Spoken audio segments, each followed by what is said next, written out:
Hello and welcome to the Mercury Retrograde all 12 sign series, and this retrograde is going to be in two signs, Virgo and Leo. My name's Chloe. I work with card divination, astrology, and as you just heard and as you can see, I channel multi-dimensional energies through my body, both in the form of physical and vocal light language, and all of this brings in healing, attunement and activation codes in these readings. Right, so before we kick off, let's light this candle representing the fact that we are having Mercury retrogrades in fire signs this year. We've had the Aries, we've now got the Leo, and later on we're going to have it in the sign of Sagittarius. So I just wanted to say very quickly, there is a competition that's been launched with this retrograde series, and it's going up to the 29th of August, which is my birthday, and this is, there's a question in the description box that you can answer as many times as you like. And then at the end of the cycle, following my birthday, I will collate all the names, and 3 will be picked for 3 mini readings. So first competition with this channel, wanted to sort of give back and sort of celebrate what's going on. And that question's very much linked into the Mercury energy being in Virgo and Leo. Right, let us begin. I am reading for Taurus in this video. Taurus rising. How you doing, Taurus? So I read for the rising signs. So for those of you who don't have Taurus in the first house, look to the house that it does fall in your natal chart. Look to the themes of that house, and you want to apply those themes as well as all the other meaning you've got going on in the sign of Taurus. Okay, 2 of Cups, first card out. And it will be as if that Taurus energy has energetically moved to the first house, but with all of the meaning of your natal chart. So the astrology for the rising sign will still link in. You've just got to add on that meaning on top of it. As always, take what resonates and leave what doesn't. Not every message is for you, and you will always know which is. New viewers who might not have watched the introduction, I channel multi-dimensional energies through my body, both in the form of physical and vocal light language. And this all happens throughout the reading in order to bring in healing, attunement, and activation codes to what comes through. So before I kick off, I just want to tell you about this competition that I've launched. My first competition on this channel, linked into the Mercury retrograde phase. And there's a question in the description box that you can answer in comments as many times as you like. There are 3 mini readings up for grabs, and this is going on until the 29th of August. And so I will collect all the names after it's 29th of August is my birthday. And so I wanted to give back. And so I will collect the names at the end and let everybody know who's won those mini readings. And the question is very much in alignment with this Mercury retrograde. And I've written it in the description box, also give an example that really helps me. And it's sort of what idea, what tool, what concept really just helps you be okay with being incarnate at this current time, right? Because everything's a bit chaotic. That helps facilitate your 3D experience, Virgo, that then allows your heart to be more free, right? That joy, that play, that kind of like that hope of like, it's okay, it's okay, we can keep going. And I just think that would be really lovely, because I can understand how we might all be struggling a little bit. It might need, it'd be really inspiring for everyone to sort of see what else helps other people. Be like, okay, I signed up for this, let's go. And so that's the competition. And as I said, you can make as many comments as you want, as many different videos, and I will just collect it all together and will be intuitively guided with all of that. Right, so Mercury retrograde series.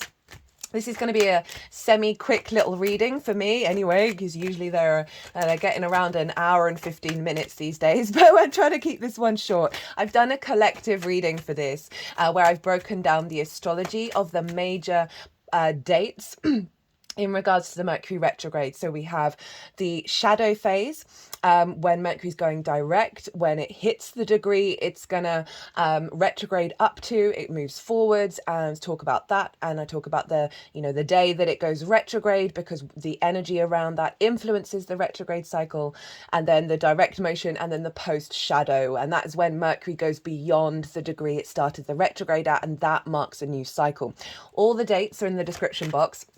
And I talk about that all in a lot more detail, as well as a retrograde. What does that Mercury retrograde mean in Virgo, in Leo, the two combined, all in the collective reading. Also did a collective tarot reading as well, which was beautiful. So if you want if you're not quite sure about Mercury retrograde, you want a deeper understanding about what this all is all about, I do thoroughly recommend you check out that collective reading.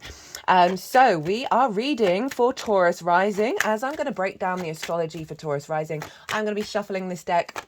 The cards are going to go everywhere, and at the end of the astrology, the guides that I work with, they are going to move the cards into 3 piles, and those 3 piles represent the number 1. Oh, hello strength, hello Leo. What's the overall theme and intention of this transit, right? So what's it kind of aiming for? What's the goal there? Pile 2 is what's the challenge, and also how to work with it, because obviously retrogrades do involve going back and forth over the same territory, and it's about things being revealed, and so often that can be sort of some unintegrated energy that we need to really focus on and work on. So that's pile 2. Pile 3 is how to amplify this transit, really integrate and expand with it. And so that's pile 3. So that will happen after the end of the astrology, and I'll bring the tarot in. So let's get on with reading for Taurus rising.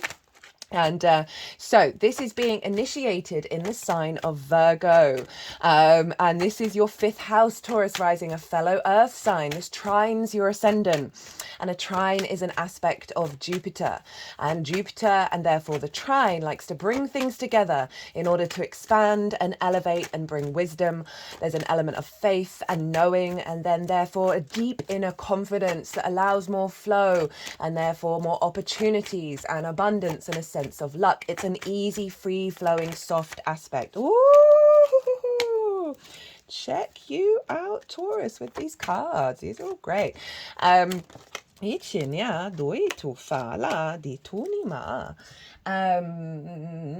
was I saying? What was I saying? It's trine. So it's trining your ascendant. It's a soft aspect. It's very inspirational. So you've got this free flowing, easy energy that is getting you in alignment with your ascendant. Okay, so I'll talk about the 5th house first. The 5th house is your creation energy.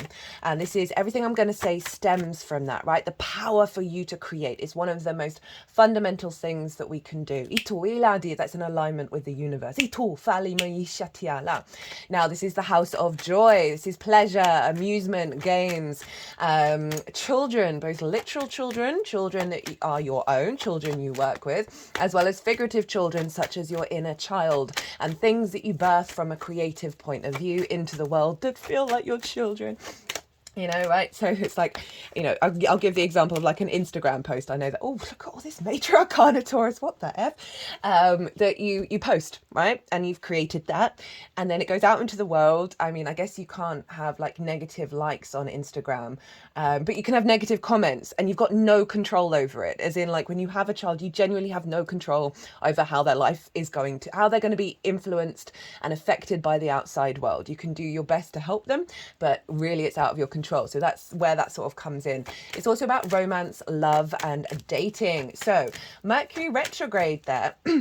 Mercury is obviously in its own sign in Virgo. It's exalted. It's a very powerful Mercury. And on the retrograde, it's conjunct Venus when it goes into retrograde phase. And Venus loves being in the 5th house. It's her favorite place to be. So you've got a really powerful Venus showing up here that's influencing the retrograde phase. I talk about this in a lot more detail in the collective reading about how that really does tie in a lot of this retrograde into relationships, right? Connection, love, appreciation, and value, and where that might not be happening. Go check that out. There's some really cool astrology that will just give you the bigger picture about what's going on here. So we've got this reflection, this going back over territory in regards to the information you collect, how you process it, what you're interested in, how you share it, around your creation energy. So this can represent limiting beliefs, distorted communication styles, where the voice of your creation energy may be blocked. Now, when I say these sort of big, like blocked, this can come in many different frequencies, right? Then maybe you're going like, Chloe, I'm not blocked. This is all fine.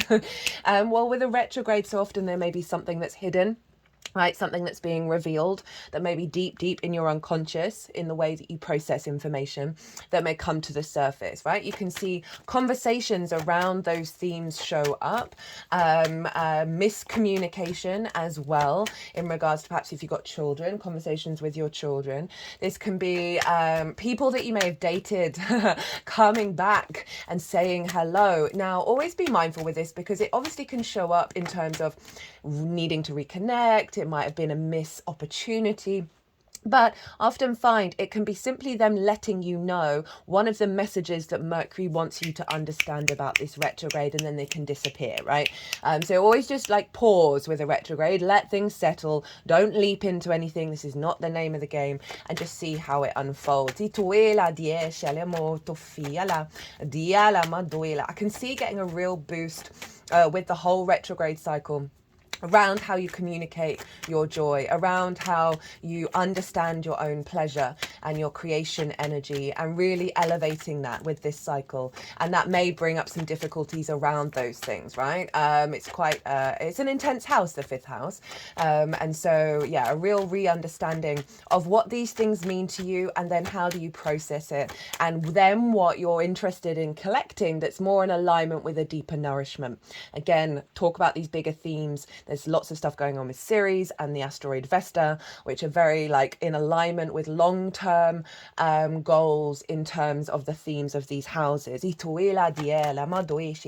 it's trine your ascendant, and your ascendant is how you embody your sun or your moon in your actions and your deeds, right? It's the house of self, it's your body, it's your character, and it's often how other people see you. So we can see the amalgamation of what's going on with Mercury, finding more inspiration and elevation around the themes of the 5th house that you are then able to embody, right? You're able to sort of bring into your sense of self. So any wounds around there, you're recalibrating around that.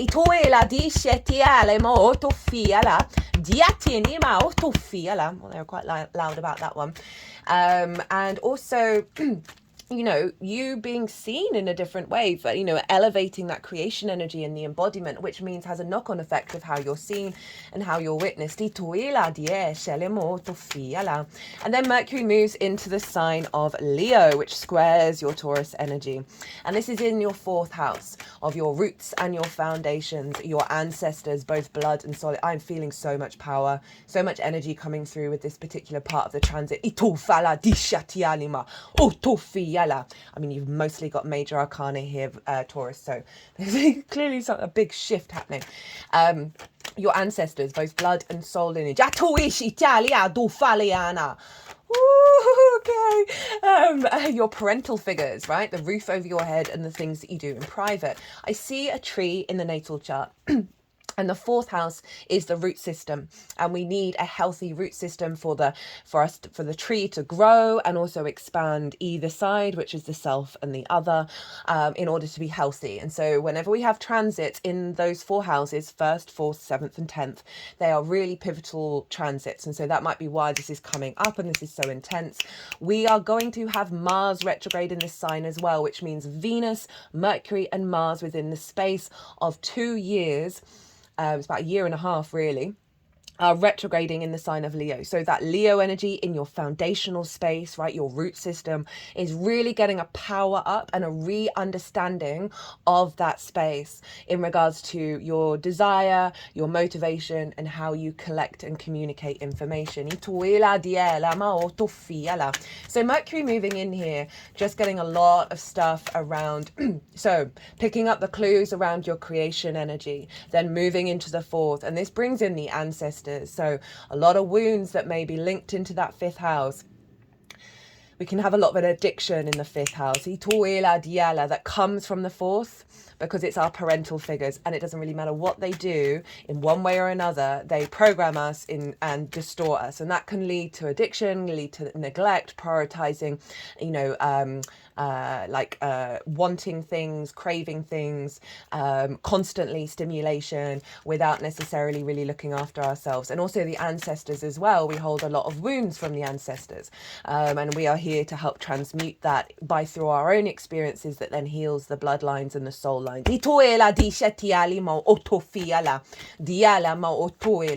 you might see a lot of conversations come up with yourself, right, when you're at home, with the people that you live with parental figures, with the ancestors. You may find you're just getting more clues and synchronicities from them in regards to what got activated in the fifth, of like wanting you to feel that joy, wanting you to feel that creativity, but there may be blockages around that where you're needing to be more vulnerable.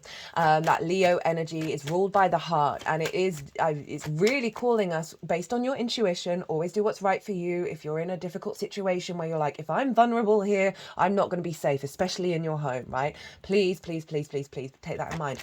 But it is really calling with that Leo energy, that strength card, right, of being vulnerable.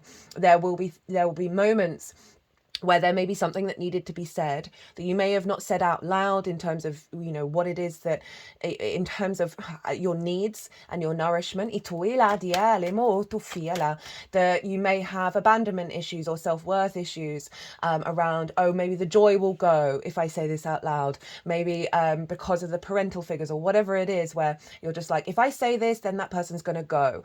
This is really calling you to sort of allow yourself, just by expressing it without any expectations or assumptions about how it's going to turn out, you are letting the universe know that you respect yourself and you honor yourself.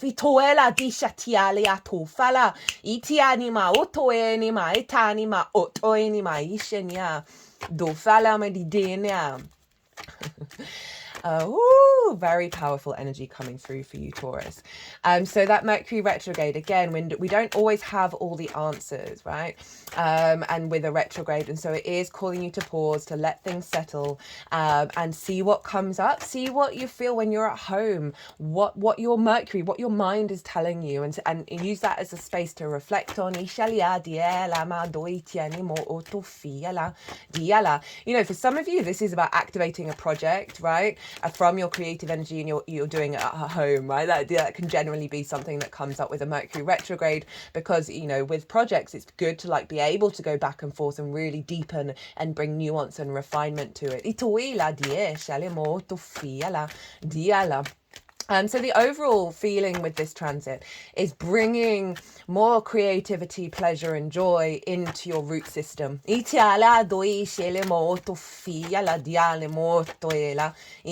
That's allowing your heart to be more open, to be more in a play state, in a joy state.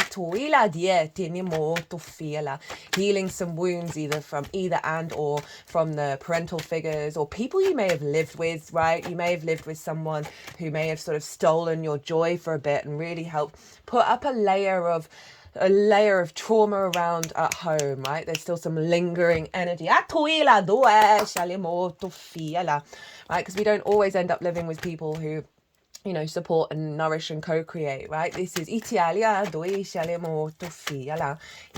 but overall it's sort of a redirecting of a perspective, an elevation of your perspective around your joy and how you can bring it into being, right? And allow more space in the nourishment of your roots and feeding that in there, which will just have a knock-on effect in the rest of your chart, whatever's going on in the fourth. Now, Mercury, it rules Virgo, and whatever's going on with the ruler of a sign influences that sign. So Mercury is doubling down and with its influence in Virgo, and it's also influencing Gemini, which is your second house of your resources, your skills and your tools to manifest and bring in regular income. It's the things that you value and how you value yourself. So this could come up in many different themes, you know, around romance, around dating, around your creativity, your pleasure, your joy, and how that may have impacted your sense of value, right? It's very easy for us to sort of sacrifice that and give our power away in that regard with a lot of those themes of the fifth house,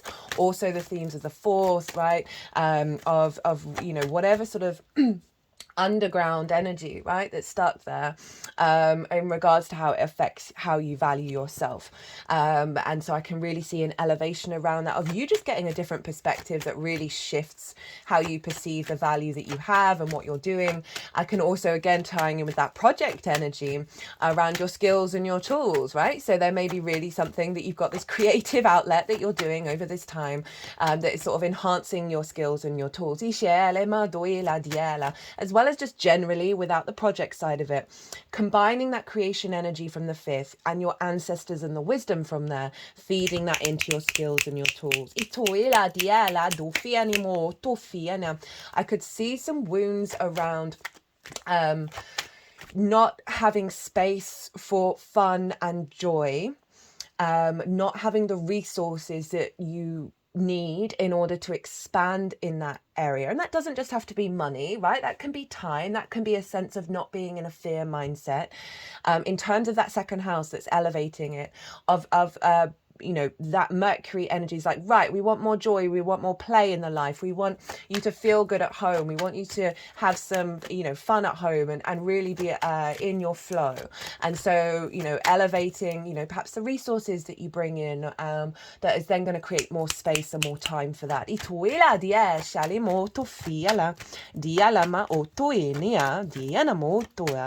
Now look to where your Mercury is in your natal chart, because your Mercury is always getting activated with every Mercury transit. So the themes of where Mercury is may play a role in this particular retrograde, and that will add on a more personal understanding beyond this general reading.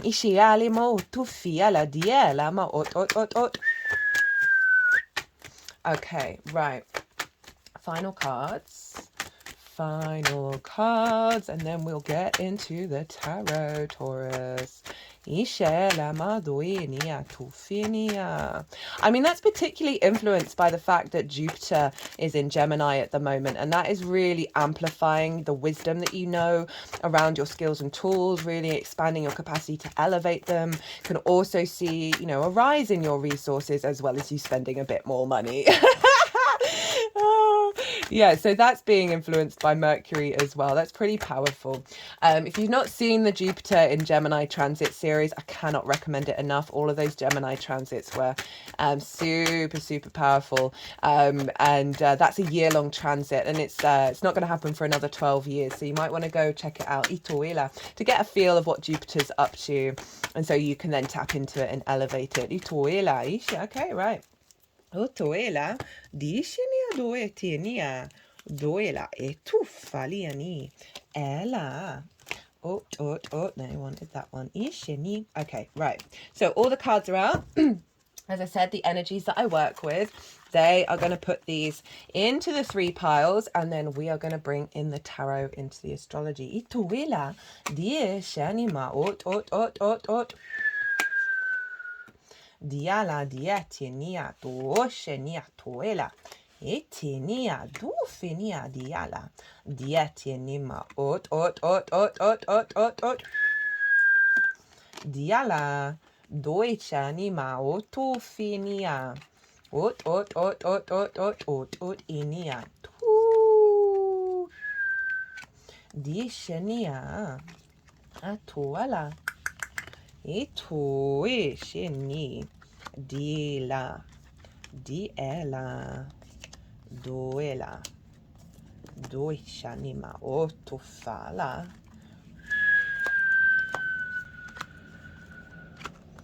diela. Di tinima duela. Diala di sheni. Otofala. Diela. Di tinima otofala. Right, Taurus. I'm enjoying this reading already. What's the intention and the theme of this transit? We have the High Priestess, the Strength card, Two of Cups, Page of Wands, Ace of Cups, Four of Wands. So the High Priestess, this is all about an inner knowing, right? This is our higher self manifest. This is about heightened intuition of you are drawing towards you that which brings you abundance and nourishment. We have the pomegranates and the palm leaves behind the High Priestess. We have the blending of the physical and unseen realms and the unification of those with the two columns. This is the Moon's card, and this represents, the Moon represents our emotional body, our unconscious spaces, our intuition, whether our needs are being met or not, how to give and receive nourishment. So the High Priestess turning up. I forgot to mention the moon, as though this retrograde starts on a Monday, which is the Moon's day. So all of those themes of the moon have a layer of influence on this retrograde. So it's really lovely that you've got the High Priestess showing up, because this is saying this is the intention of this retrograde is to integrate within you a deeper knowing, right? A deeper knowing within you that what you have the capacity, and you are drawing towards you that which brings you nourishment, that which facilitates your needs. You know, you're not necessarily having to worry or fear about it. There's an overall embedded sense of a heightened intuition, which is giving you a level of calm. So that really ties into the themes that I was talking about in terms of your capacity to sit within your power and your creation energy, and also in the seat of your power in your home life. Rather than the sort of the worry, is this all going to turn out? Do I need to plan this? Do I need to do that? There's just a deeper knowing within you that, okay, no, I have faith in myself. I have faith in how I'm going to move and how this is going to unfold. And how I'm going to communicate, and this is going to facilitate, all of those themes of the moon being really exalted. We have the Strength card. This is the Leo card, and this is the vulnerability, right? So this is our instinctive mammalian side with our higher self, and they are working together. They are being vulnerable with each other, but neither is trying to dominate the other. There's a real sense of, the way that we embody strength is through this sense of co-collaboration, of love and kindness, and that's when we get the energy generator of the infinity symbol, when we're in alignment in that way. And this can often, as I said, they're both being vulnerable. And this is why, creating space for you to allow whatever vulnerability needs to come out without that fear of things turning into conflict rather than co-creation. Another name for this card in the Thoth Tarot is Lust for Life. So I really like that with the 5th house, right? Of that vibrant Leo energy, the joy, the play, the lust for existence, right? The 5th house of joy and creation energy. It's so powerful when we operate from that space.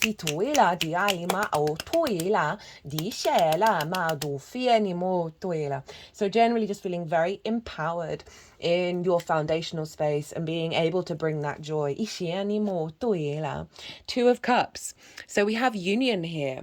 I love this card. For me, this is, even though this is Venus in Cancer, for me this is a Lilith card, right?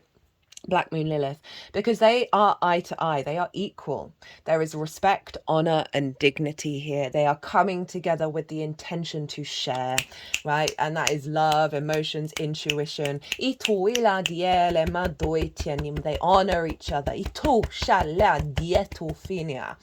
And there's deep healing here. We have the masculine, feminine, and spirit with the caduceus, which is a reference of healing. It's also the kundalini energy. So this can be an integration with yourself, right? Of all of these energies within yourself, where you are more in union, you are more in love, you are feeling more respect and honor and dignity towards yourself.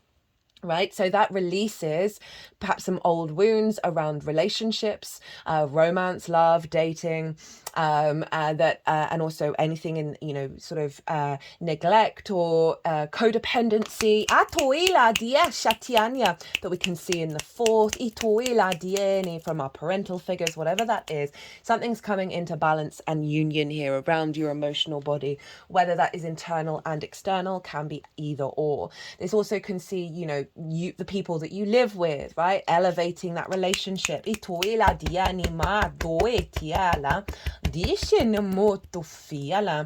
could be about, you know, elevating your romantic relationships and bringing somebody new, or elevating what you're already in that's more in alignment with, you know, the essence of you, rather than, you know, the layers of distortions that we go through and sign up for in order to then go through the process of peeling them back. Very much, you know, that Venusian energy that is calling for this, and when we're not getting this in any kind of relationship, it's not necessarily rejecting that person, but just realizing, okay, no, this is not, the information that I'm collecting isn't serving the long-term goals, and so you're not necessarily putting the same energy into it in order to clear space for something to come through that is more sustainable. Page of Wands. So a way of expressing your joy, a youthful, energetic energy coming in, a way of expressing your heart, like, so elevating your capacity to communicate in that way. They're just moving this card over my throat chakra. Just had a big energy release at that. This is, you know, also the Leo energy. It's fire. It's very transformative. I could see a heightened level of connection to messages and communication with the ancestors. Doesn't have to be in the conscious realm. It can be in the unconscious space, but it still comes through. Could see a lot of inspiration that really facilitates bringing your creation energy into your home life, that's linked into your skills and your tools, right? And your capacity to elevate those. In the sign of Gemini. You talking to yourself from a place of love. They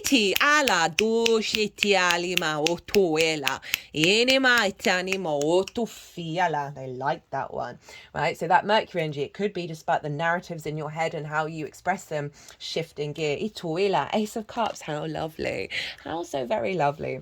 This is a renewal of your intuition. So this is a renewal and an overflow in your imagination, in your sense of love, this feeling emotional abundance from a place of peace, right? And so this universe is saying, okay, you're going to start to really feel a big shift in your emotional body around this. And this can be, right, this could be a new offer coming in, communication that leads to an overflow of a romantic relationship. I'm always wary of saying those things just so you're not all just like, oh, look at that, 9 of Cups, 8 of Wands. Just so you're not like on the lookout. You do you, always do you, and then see what happens. But overall, in terms of like your creation energy, your joy, your pleasure, right, this is all getting a real offering from the universe of, we are shifting the perspective around this, and that's going to give a real sense of renewal. 4 of Wands. This is acknowledging a celebration, right? There's a milestone energy here. This could be, for some of you, this could be an elevation of commitment in a romantic relationship, or an element of commitment in your home. This may be moving home. This for me is the harvest, right? But the harvest follows like a year-long putting in the work to get that harvest to come in. But this is representing that a harvest is coming in. There is cause for celebration, there's cause for joy, and they're with other people. So it might be like just feeling good in the home space, feeling good with the people that you love.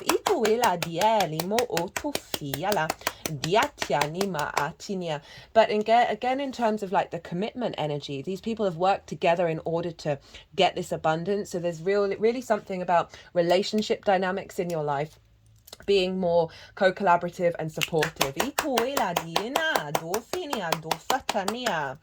Okay, the challenge and how to work with it. We've got the Five of Pentacles, the Three of Swords, the Tower, the Fool, and Temperance. So the challenge that's going to come up, right? This can come up loudly, or this can be just energies around you that you're aware of, that's within you, that you're like, oh, that's something I need to work on and reflect on. So we've got the Five of Pentacles. This is a scarcity mindset, fear mindset, left out in the cold, exhausted, run down. These figures have clearly been disconnected from a sense of abundance for a while, right? This is a church and they feel disconnected from that. So there's an element of not being able to tap into your creation energy, not finding the abundance in your creativity, your joy, your pleasure, right? Pleasure is not just about romance. It should be in every area of our lives. This might be, wanting children and just feeling like that's not ever going to happen. Always mindful about talking about pregnancy as well, because that's something I never want to get people's hopes up about and it not turn out, right? Because your personal chart is going to make a huge difference to how this shows up. So there's overall this sense of withdrawal and being run down, right? Of not feeling the joy, not feeling pleasure in life in the 3D realm. That might be about not having the resources in order to have fun, have joy. This might feel like about relationship dynamics, right? Of like, you're not getting what you need from it, right? There's not a connection there. And if we think about the home space, that might be linked into feeling all of those things at home and not feeling the love, the joy at home and the support and the celebrations, right? So as I said, these things can come up in the 3D realm or happen in the figurative realm. We then have the Three of Swords, so super appropriate for the 5th house, although this isn't just about love. Right? This is about things that have blocked the heart space, ideas, words, constructs, spells, right? And, Leo rules the heart. So we're redefining the mercurial energy of that air, right? The thoughts, the understandings, the perspectives, the limiting beliefs, situations someone may have said to you when you were 3, right? In your early years that has then just restricted your heart. This could be distorted love languages learnt from the parental figures. So these themes are coming up, and just know that they are coming up in order to be released. Okay, because we've got the Tower, which is very much a release card. I love the Tower. The Tower sorts me right out. That everything that's being destroyed is at the surface. That foundation, right, that root system is strong. So see, this is like a forest fire. Sometimes things need to be cleared in order for new growth to come through, that's more in alignment with the origins of self. So there may be, during this Mercury retrograde, there may be certain dynamics, certain conversations that pull down the unnecessary energy. That may be an ending of a relationship. I'm not focusing on that. Whatever's coming up with this, it's pulling down the discordian energy. So how to work with this? The Fool and Temperance, big major arcana. The Fool is saying, have an awareness that you are activating a cycle of embarking on a new journey when it comes to these themes. Right, and that is calling you to be curious, to be open.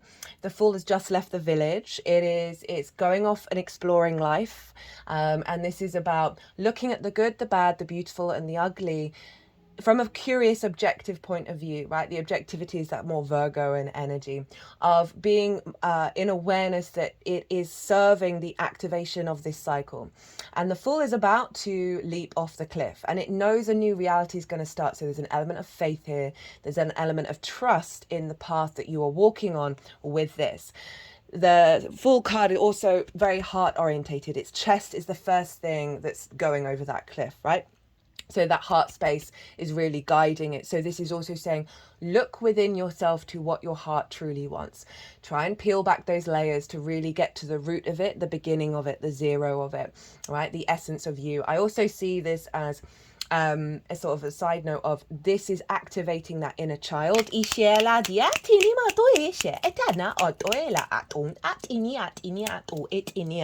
and helping heal that, right? Structures are being pulled down that are serving serving the essence of you rather than, as I said, like the ancestors, the parental figures, where society, we are conditioned by absolutely everything that we engage with. And the more that we're in observation, the more that we can sort of figure out, okay, well, what is actually me? And this is saying, this is helping you get back to that inherent essence, right? Temperance, this is Sagittarius.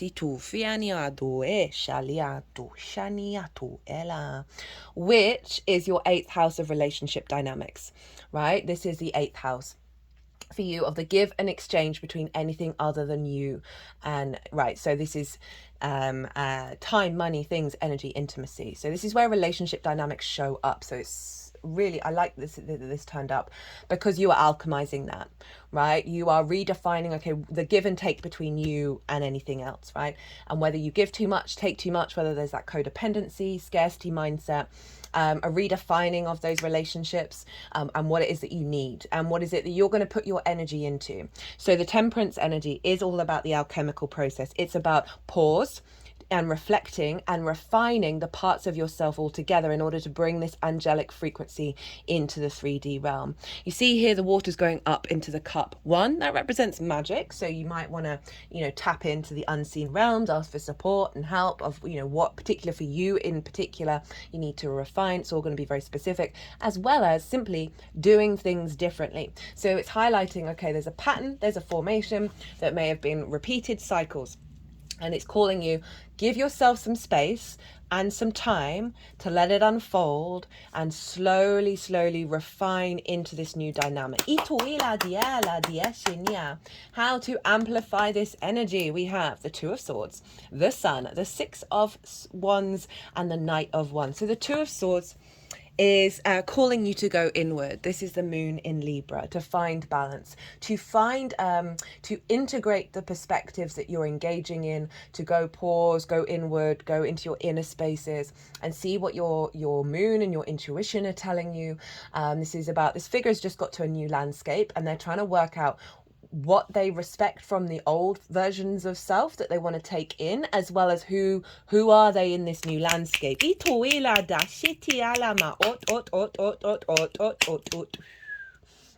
And it really is trying to get you to call for balance. And it's saying stillness. It's saying allow some space for you to let this culminate, right? And that will amplify that, because you'll get clarity, because we're not getting all the answers. This is a longer process of going over this territory 3 times in order to really refine and bring depth and nuance to this part of our chart.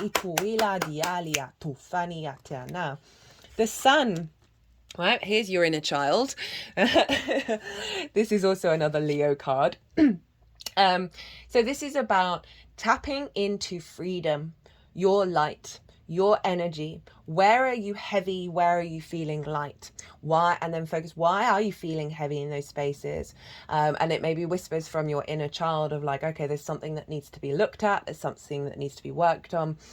Because this is an element of joy, light, following the light, divine light codes, big yes energy. But it is about freedom. It is about the vision, right? And where you're headed and what you're doing. And it's saying, let's maybe do meditations on your inner child being in this card, right?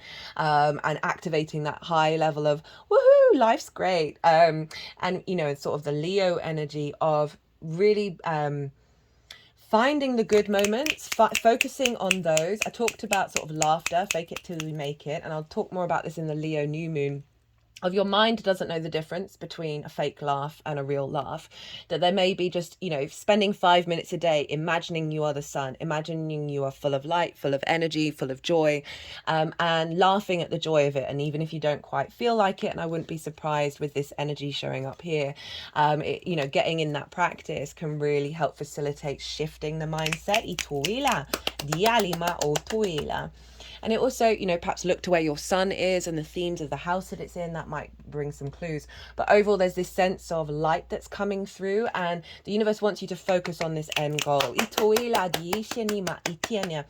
Perhaps, spending time doing something that you as a child would have really liked as well. 6 of Wands. Okay, they're wanting the Knight of Wands first.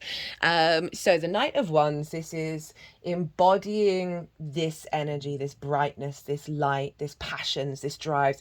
This is calling you to, you know, that creativity, that joy, that pleasure in the fifth, you know, perhaps bringing it into your home life, of taking action around that pleasure, around that joy, giving you some space every other day, however long you want to do it, of at least a minute of finding and doing something. Knights embody, they are the action orientated and the movement, they represent movement. So there's something here around you spending time activating this power. You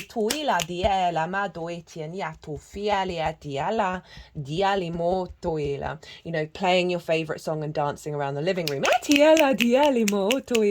Get those vibrations up. And yeah, really like that. And also this is about implementing and being playful about what comes through, what visions you get, what inspiration from your intuition, without any expectations or assumptions. There's a level of courage here with the Knight of Wands. You're also protected at the moment.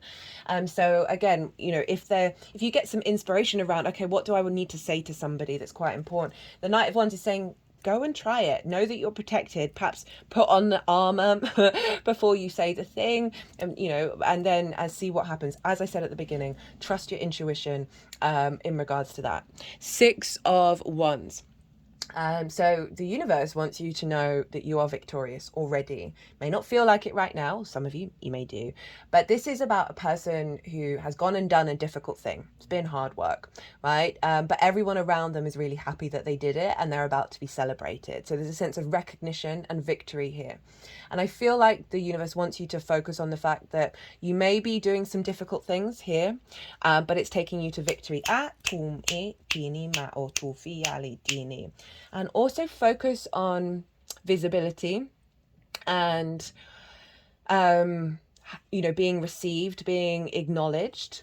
I want you to go, especially with that sun energy, around visibility, right? So there may be something around these themes that diminish your capacity to do the thing, to be you, because of a lack of visibility, because you don't feel received in a way that genuinely merits the work that you've put in. And there's something around needing to focus on that in order to work through that energy and let it come out through your body with that Temperance card. That might not be for everybody. We then have on the bottom of the deck, we've got the Eight of Wands with the Nine of Cups underneath it. And so there's this inner gratitude, this inner abundance, and feeling very emotionally aligned, right? Feeling that joy, feeling that love, right? And bringing it into your home space. The Eight of Wands is about fast alignment. Right, this is all those wands are heading in the same direction. It's fire energy, right? Leo energy. So there's alignment coming in to your fourth, your roots and your foundations, that is helping bring you in your whole essence into alignment. This is also about communication. This is Mercury and Sagittarius. So it feels like any relationship dynamics where Sagittarius is, this doesn't just have to be, it doesn't have to be romance. It can be any kind of interaction is now coming more into alignment because of what you're doing here. So it's having a bigger knock-on effect with other areas of your chart. Right, let's get you an oracle card. How are we doing? Okay. Trying to keep these around half an hour. It's not working. Right, let's get you an oracle card. This is from the Four Agreements Oracle. It's based on a book, which I love, and it's one of the few books that I recommend. It's very short, but those four agreements are incredibly powerful to apply into your life. It's a very mercurial deck. It was given to me by a Gemini rising, and the author of the book has a Virgo sun, so very appropriate. Ituela, what wants to come through for my lovely Taurus? Woo! Yeah, big power energy here. Ituela dietienimo tufiala. I just heard call in your ancestors for support, both blood and soul lineage. Ituela dienia. Whether you hear them, channeling comes in many different forms. So I don't want you feeling down if like you're not getting like a direct transmissions. Just asking for support, for their strength, for their their knowledge. You can also call on a stronger connection of like what you're going through here is helping clear those lines. Just heard we stand beside you. Always do your best. Honor yourself. Honor the man or woman that you are. Take the risk to express your dream. Taking action is about living fully and expressing what you are. So I feel like this one, honoring the process that you're going through, be loving and kind to yourself, that strength card, as well as when those moments turn up, it's saying like express your dream, right? When those moments turn up of bringing that vulnerability up, of being like, okay, this is my plan, this is what I want from my life. Do so with no expectations or assumptions. Simply by doing it, you are honoring yourself. And then, you know, we've got the dove of peace again with the crown of sovereignty. You know, the dove of peace is on the ace of cups. You are renewing your energy by doing that, right? You just have to be okay with the outcome, right? Be non-conflict about the outcome, because that's not the point. Oh, another one. Or you always do your best. Take action without expecting a reward. I hadn't read that. Do your best and take the action because you love it, not because you expect a reward. When you take action without expecting a reward, you enjoy every action, and you can even receive greater rewards than you imagine. So it's a bit of not quite exactly the same message, but a similar theme. And what's coming through as I'm reading that, of getting creative. Get creative. Enjoy the process of it, right? Play around. Give yourself some space for that, and just enjoy it without any expectations. Right, my lovely Taurus, what a reading. I'm going to leave it at that. I hope this resonated. I hope you liked it. If you did, don't forget to hit that like button and enter the competition. And if you want a personal reading, perhaps to go further into this or anything else, my website and email addresses are all over the description box, community page. I also have an Instagram, so you can DM me. I like a lot of context for readings if they're a specific question. Also just love doing free intuitive general readings as well. They're always pretty wild. So whatever it is, get in touch. I know it would be an honor to read for you. Taurus, be good to yourselves. Be good to yourselves. Be good to those around you. Safe travels and be well until we meet again.